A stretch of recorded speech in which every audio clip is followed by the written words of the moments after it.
Gorkveld, good evening.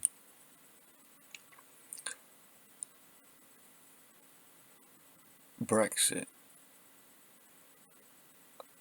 Let's revisit Brexit, shall we?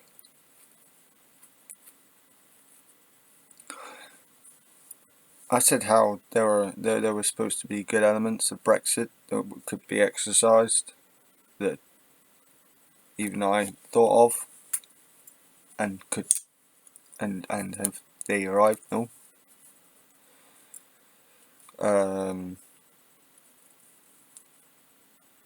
There has been plenty of downside of Brexit. Plenty.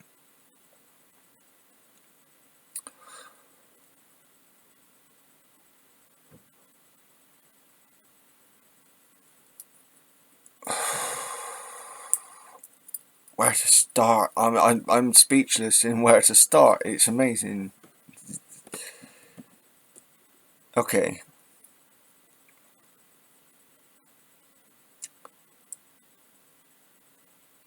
We'll start with Northern Ireland, I think. What on earth are they doing? I get this whole nationalistic thing of wanting to be separate from the EU, right? But barring the extreme unionists who are, and I don't care if you want to fucking have a go at me for this, but you're morons. You're just wanting to pick a fight for no fucking reason other than your own fucking supposed pride.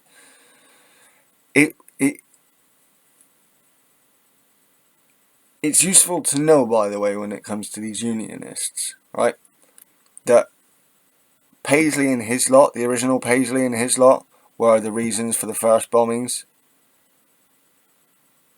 It wasn't the IRA who set the first bombs. It was Paisley and that, and it was blamed on the IRA, and the IRA then went and did their nastiness. That's not excusing the IRA at all, but they did not start it. You can go and look up for it. You can go and look yourselves. The unionists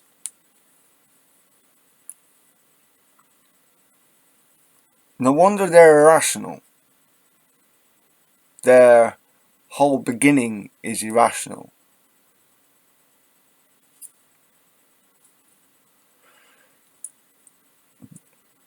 And the evidence for their irrationality is that majority of businesses in Ireland prefer what they've got going on. If only the political situation would stabilise. Now the Tories kind of do and don't seem to want to stabilise the situation. They do because they don't want to continue to deal with the mess in Northern Ireland because Brexit's supposed to be a success.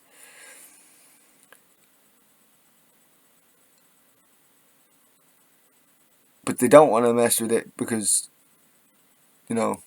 Tories like conflict. They can feed off it.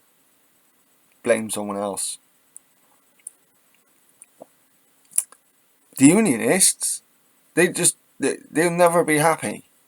Maximilian Robespierre, the usual, not the French executioner, not executioner, but you know what I mean. That's what I think of him as. The revolutionary. He's right. It's all about conflict. And they don't care about Northern Ireland. They want it to stop, but at the same time they don't. So that's them. But the Unionists, they just want to have an argument. They just want something to shout about. They just want something to argue about, despite the fact that this protocol could actually work. Is working in many cases. Just not as well as it could be. Why?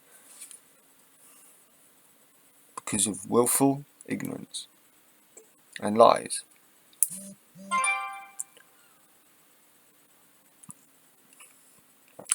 Scotland.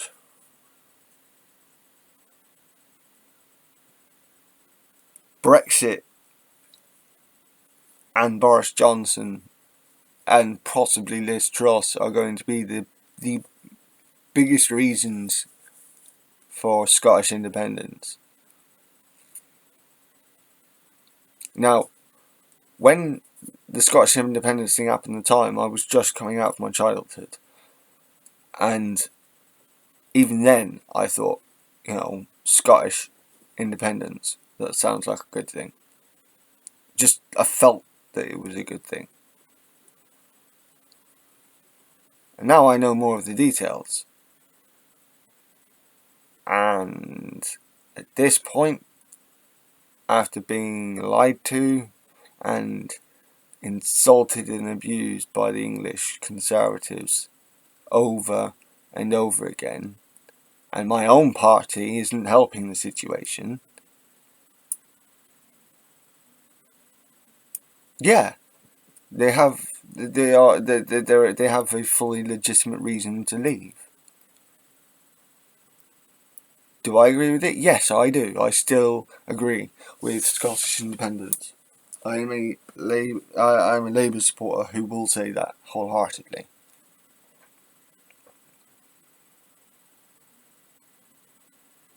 And if the Scottish want to make their own decisions on how their country is to be run, that's not that's not under any requisites from the UK, from the UK, from Westminster. No concessions to Westminster. There's no need for it. It was a voluntary thing in the first place. Why would there be concessions? Westminster does not own Scotland. It doesn't. It thinks it does, but that's its big mistake. And they're idiots. They're stupid fools for continuing to treat it as such. Oh, Scotland would be better off in the Union, but whilst it's part of the Union, we're going to insult you anyway. I thought you were supposed to be giving out good reasons for a Union. No, they don't care. So, if the SNP, when Scotland splits, is likely to split into several different factions, and from there on. But that's how evolution works. Science transplanted into social science. Kind of impressed with myself. Not really. So yeah, Scotland's independence is I fully back that. Yes, it will lower the standing of the UK, but really, it's going to land. It's going to lower the standards any more than it already has. Everyone knows Scotland's on its way out. It's a foregone conclusion, really. It should be. At this point, it must be. I don't like to use the absolutist terms, but it must be a foregone conclusion at this point.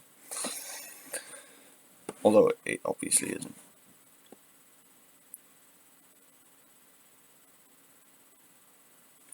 Wales seem to... I don't know much details about Wales at the moment. I was wanting to do some research on it, but I want to get this out. From what I can gather, Wales have not... they're managing to weather the storm at the moment. The Labour government in Wales. So, I mean, the way they were with the unions, perfect example. So, yeah, I think we can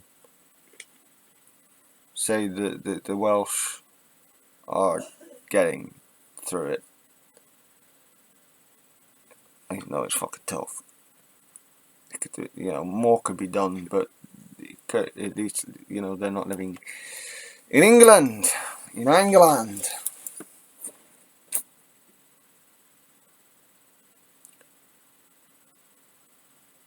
What looks to be the would-be Prime Minister is looking to do fuck all, just like the current one.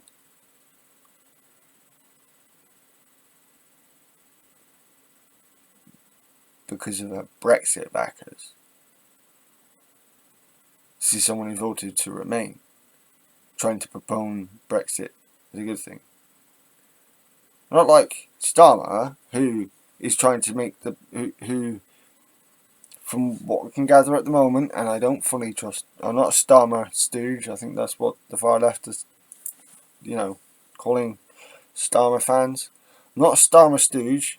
However, I see the practicality aspect. So,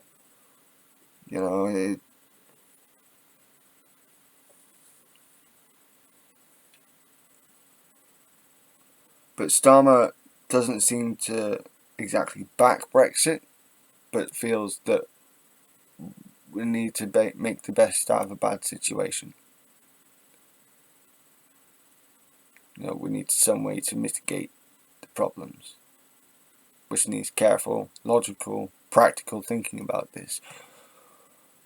And that kind of thinking does lead to a bit of a dull person. Usually.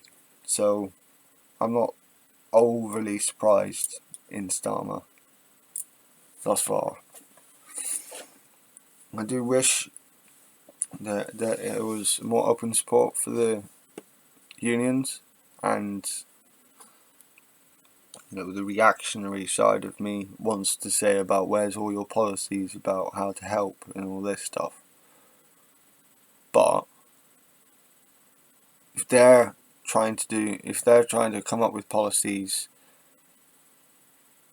counter policies that would actually work, I'm also kind of not surprised that we haven't heard anything yet, other than we'll be hearing about it soon. So when I'm going to withhold judgment as a rational person, as a rationally critically thinking person, I'm going to wait and give it the benefit of the doubt. See these counter proposals from the Labour Party when they come out.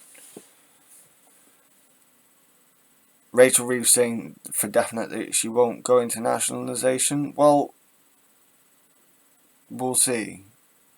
Again, it all depends on whether we can afford. If we can't afford it, you don't be making policies. That's one of the things that people complained a lot about Corbyn. So, you can't have your pie and eat it in this case.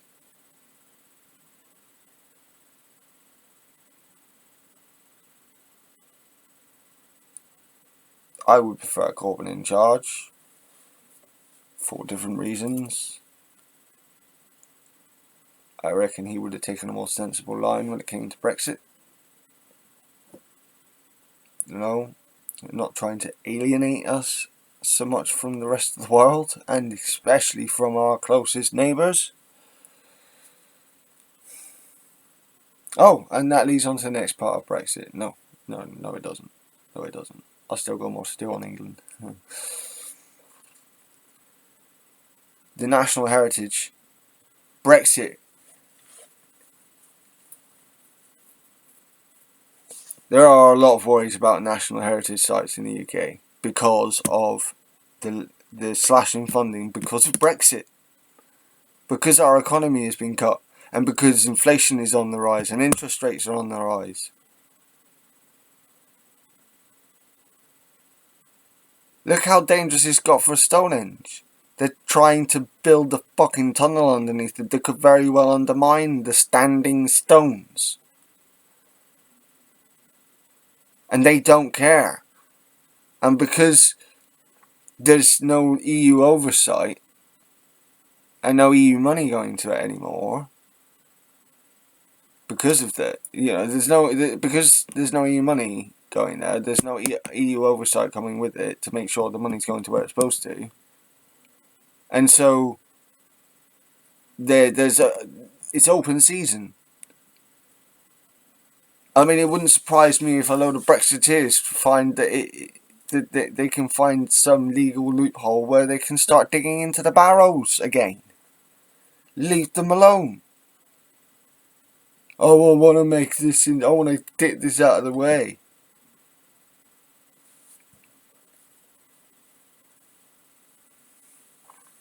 So Brexit, in that respect, is attacking pagan culture, native British pagan culture, or as native is in context, so to speak.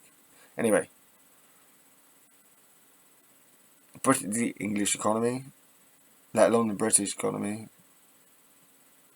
I don't really deal in much when it comes to cars and stuff, but I've noticed the constant talk about the petrol prices.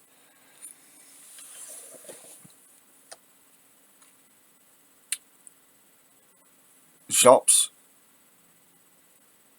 the what? What's my girlie doing?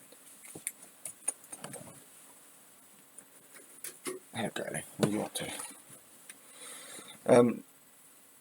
You go into the shops. I go down the shop to get them some cucumber and some fresh fruit and a sweet corn.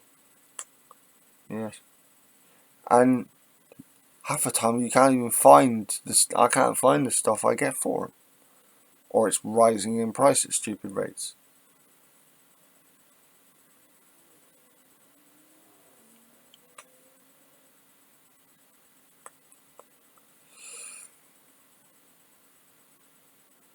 Let alone food for myself. I'm gonna, in the next few months, I'm expecting to go from giving, to spending about 25% more on rent. I'm personally gonna have to put that up, just so that we can get on in the household I live with, that I live in. I'm gonna have to up my own rent, how much I pay in rent, just to make sure that things are going, that we're going to be all right, isn't it, girlie? Mm-hmm. Oh.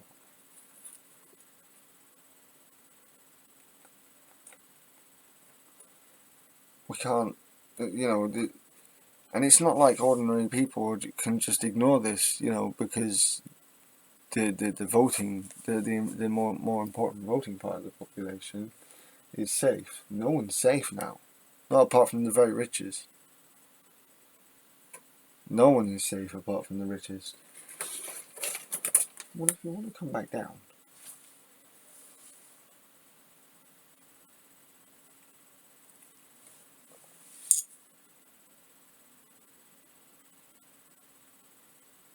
Brexit has made it harder on the working person. Directly. It's directly affected the British population in a negative way, as was warned. Yes, there was a lot of over-the-top doom talk when it came to Brexit by the Remainers. I will concede this. However,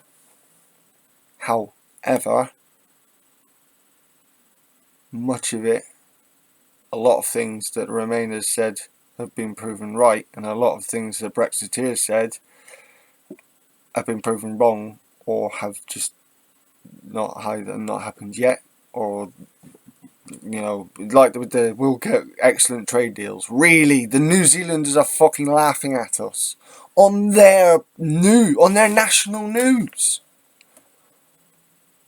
Better trade deals.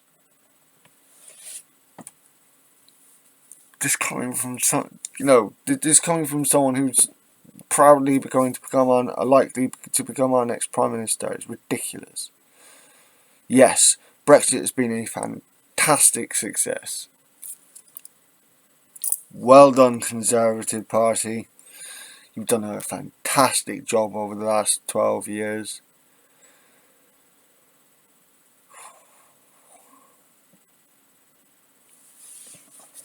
Yes, can I help you? What?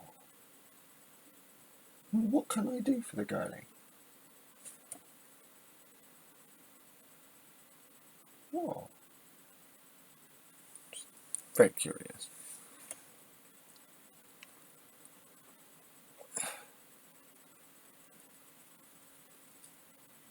Are there things we could do to fix Brexit? Yes, but they're not going to get rid of all the problems. We can try to mitigate as many of the problems as possible, but we're not going to get rid of them. They are now rather deep. If there is a way to completely mitigate the damage of Brexit, I'd like to see it. And deregulation and cutting as many taxes as possible in a frenzy doesn't seem to be the logical and consistent way to fix Brexit. You can say as much as you like, we need to rejoin the single market in the EU, but we need to get the population round side for that. And that means the voting population. Be realistic. I do think we need more realism and less idealism, more practicality and less wish thinking, or wishful thinking. Isn't it, little girlie? Yes.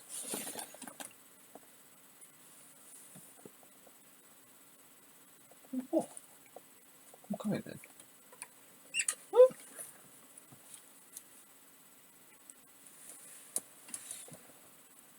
Can you camera? Santa. Oh. Yeah. Isn't Brexit bad? Yes. Brexit's bad. Brexit's bad. Brexit's been a Brexit's been a mistake.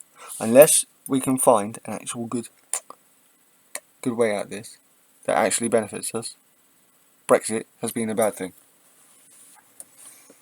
Not just to our economy, but from a societal level, and that's why I want to move on to next. The effect that Brexit has had on Britain and on British people and how we interact with each other.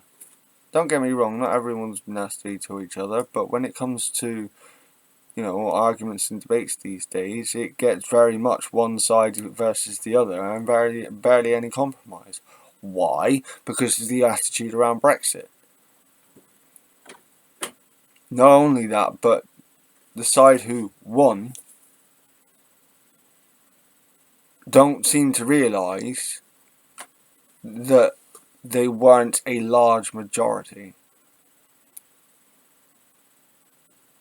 They seem to believe they're like that they are the Tories, that all Brexiteers are the Tories, in that they have a nationwide majority, large nationwide majority, so they get to say how the country is run. In fact, it was a large majority is, say, Scotland saying over 65% that or was it 63%, that it wanted to remain in the EU. That is a majority. 52% isn't.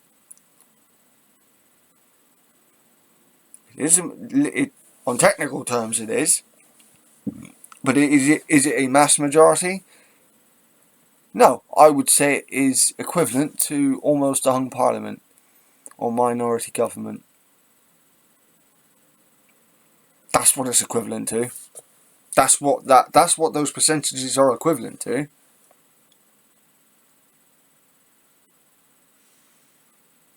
But Brexiteers think that they own this land now.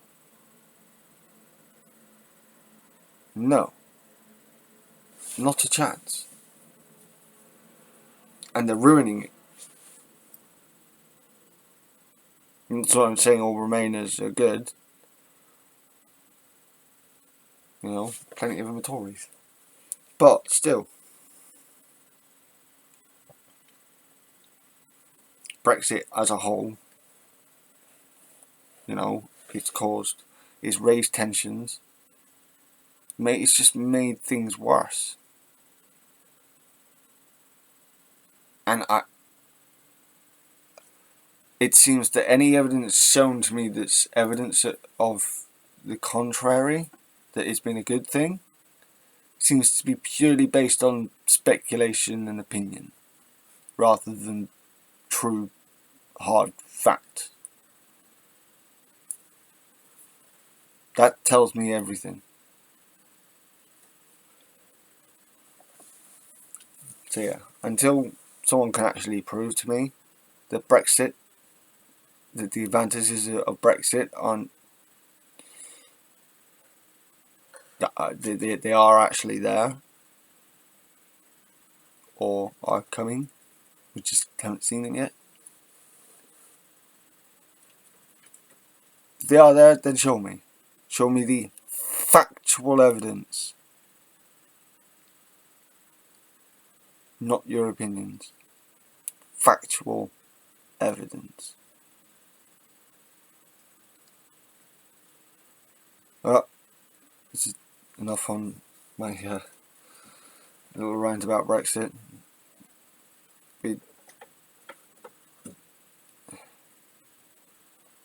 I'm going to bring it up again. Critical thinking, rational thinking. There has been none.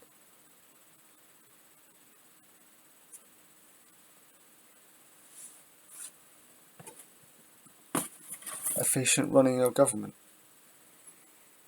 There has been none. Eh? No efficient running of government.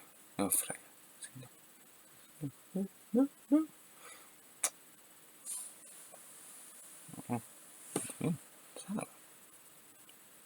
Oh.